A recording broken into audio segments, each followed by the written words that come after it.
Hey all, this is the next episode of Piers Morgan being inconsistent. This is why mainstream media don't have proper guest speakers on. Let's watch what these smart people told Piers Morgan. You are so blindly anti-Israel that you frame everything... I could say the same thing to you about Russia.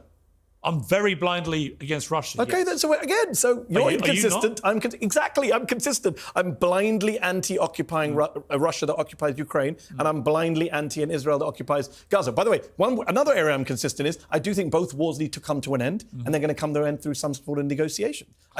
End to the war. That sounds like what we need. Next is Mohammad Marandi. Yes, you're very inconsistent in what you said.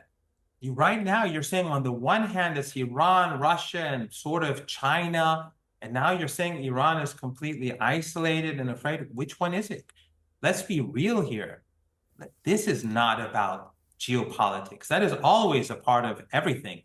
But this is about a moral issue. But you cannot comprehend that your governments are morally inferior than others. Your governments are terrorist. More inconsistencies from Piers. Next is Omar Baddar. You have to be consistent about this, Piers. If we're expecting Palestinians to not respond in any militant sense to literally decades of Israeli atrocities and war crimes against Palestinians, why does it only work one way?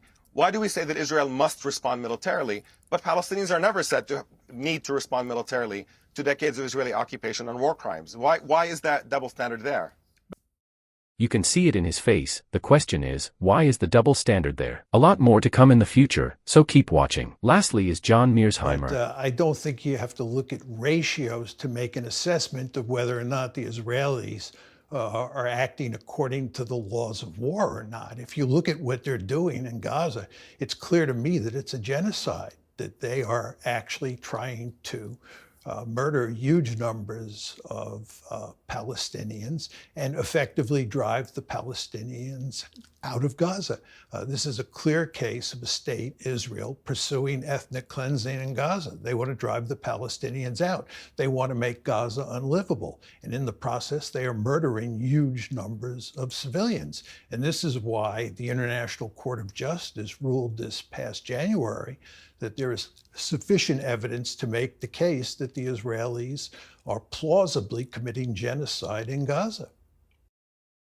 As he says, it's a genocide. Amazing points from John Mearsheimer. We heard from 4 experts about Israel and Palestine. Did it change how you think about the news? Don't forget to like and subscribe for more videos that make you go, See you next time.